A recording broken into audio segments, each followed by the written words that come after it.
Again, Mira, just a wonderful job today. We're so proud of the young woman you've become.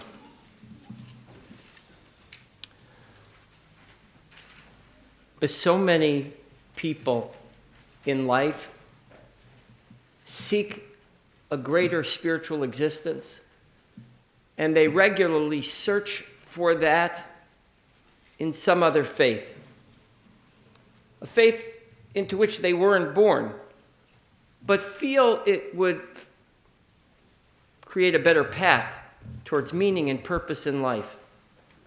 I had a teacher named Rabbi Alan Liu, who was on a journey in his life to become a Buddhist priest, and then discovered that everything he needed in his spiritual journey really was found within his faith of origin, in Judaism. And he continued on in that path. And he became a conservative rabbi, and he founded a meditation center out in California and became known as the Zen Rabbi. And I had an incredible privilege to be able to study with him at a rabbinic retreat in 2009. And we were studying together one night, and we were going through an exercise about how to deal with anger. And then he gave us an exercise to do on our own that night, and that we would report back in the morning about that. And unfortunately, he went for a walk that next morning and had a heart attack and passed away. But in his name, I want to offer this teaching that he taught us. 2 steps towards achieving inner peace. The first is al tira'u. Don't be afraid. Don't panic. Don't spend your life fleeing phantoms. Don't go scattering to the farthest corners of the earth, to the furthest corners of your consciousness to escape the things you imagine you need to escape.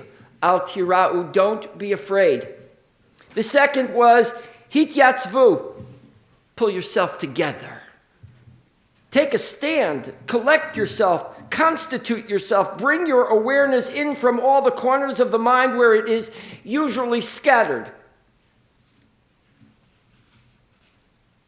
Stand up, but first sit down. When we sit to meditate, the first thing we notice is that our awareness is scattered. It's to 1,000s of places. Our mind is unfocused. It's flung all over the place, full of anxiety and anger and every other conceivable emotional impulse. Hityatzvu says, take a deep breath in. Inhale. When we follow the momentum of in-breath and bring our awareness from all the places that it has been scattered,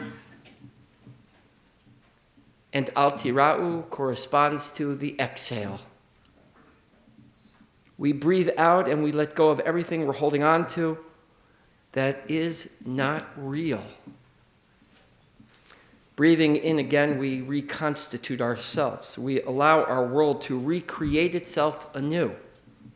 We bring our awareness in and we take a stand at the center of our breathing, in a sense that we stand firm in our experience. We don't try to avoid it, even if aspects of our consciousness frighten us. Rather, we inhabit our lives. We fill them with a sense of awareness. We stop squirming. We stop running in the face of our phantoms, and we find an ability to sit still. The consequence of this resolute standing firm, standing with what is, we begin to see what is real and what's not. Breathing in and breathing out sometimes is the hardest thing in life to do. We hold our breath, waiting for the next shoe to drop. So I say breathe out and breathe in a new life. Lying still on the sofa at night, being still in the imaginary fear, we sometimes find ourselves paralyzed. This week's Torah reading opened with a recalling of one of the most horrific tragedies in the Torah after the death of the two sons of Aaron. I can't even imagine that. Though I have in my life had the opportunity to stand with, to officiate at the burial of children, I still can't comprehend what Aaron must have felt like. And so in the most gentle way possible, God says to Moses to tell Aaron, don't do anything. God uses Moses as a messenger, I believe, because God can't get up the courage to speak to Aaron directly. You can imagine what Aaron must have been thinking about the nature of God that allowed his two children to die. And so God says to Moses, he's your brother. You know him best. You grew up alongside him. You played in the playgrounds together. Maybe you should go speak to him. Vayidaber Adonai el Moshe ve'el Aaron. God spoke to Moses and Aaron so many times in the past, but not in this moment. Says the Or HaChaim, Hakavana bo leMoshe yomar leAharon, that God had to have an intermediary. It had to be Moses in this circumstance. God wanted to talk to him, but even God didn't have the courage. The statement we have in this morning's Parsha, Vayomer Adonai el Moshe daber el Aaron achicha ve'al yavo b'chol et el hakodesh. God says to Moses, tell your brother Aaron to sit and do nothing. Don't even enter the sanctuary. Just sit quietly and do nothing. And the Or HaChaim goes on, Vayomer Adonai ta'am lashon amira letzad shahazhara ba'a. That any time this language is used of Vayomer, the Or HaChaim is saying that is a technical term to say that a warning is coming. But here, God is being more gentle, more soft. Well, that would be a good enough message for today. And that is that when loved ones suffer, be gentle with them. Be kind with them.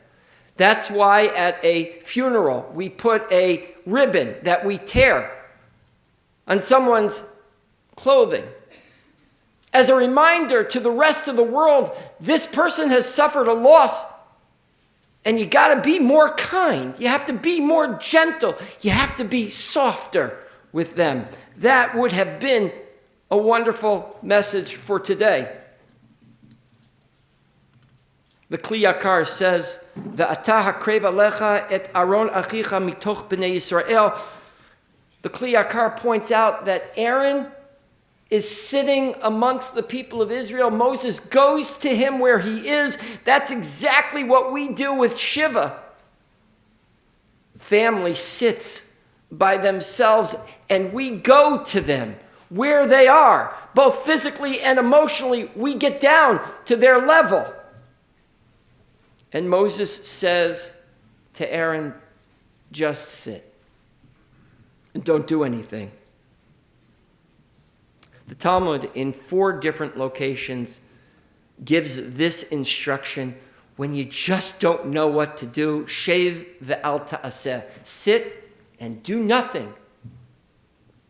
Rabbi Lew points out in an amazing book that he wrote called Be Still and Keep Going, that the act of seeing the world as it is, seeing the world with our own eyes, brings a deep stillness in its wake.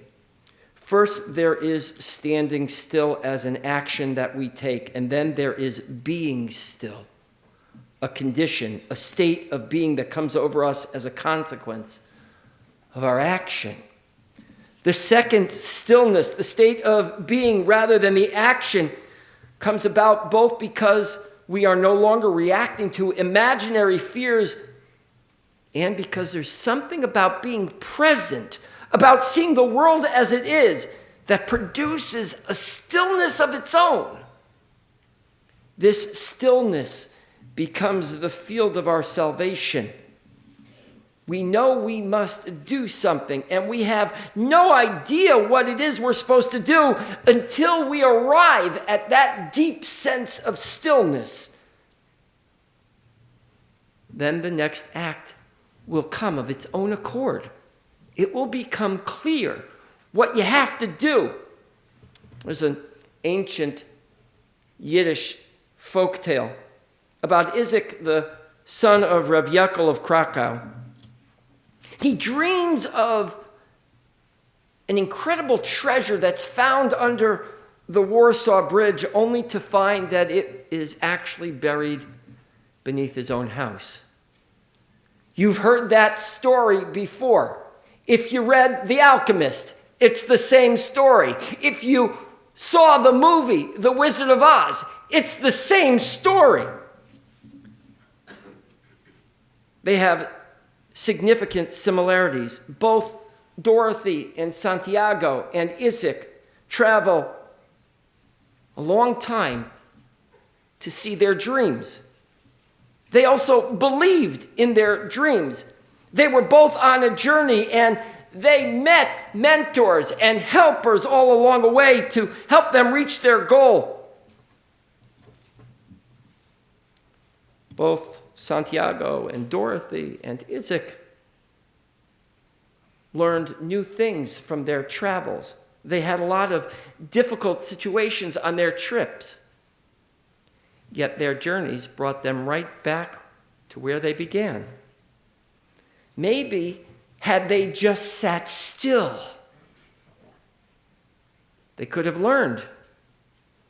Look, this week the ADL released a report that anti-Semitism here in America is at its highest level since they started tracking.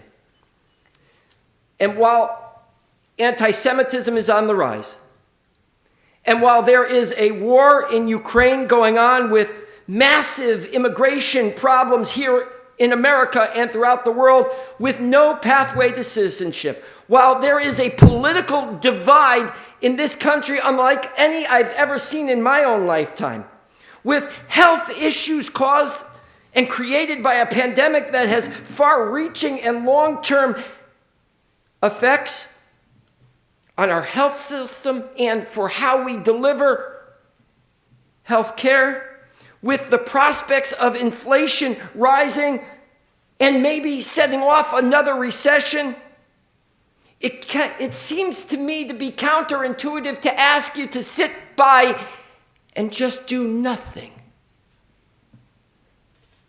But maybe that's exactly what we need at this moment, to sit quietly so that we can think for a moment about the solutions to every one of those problems.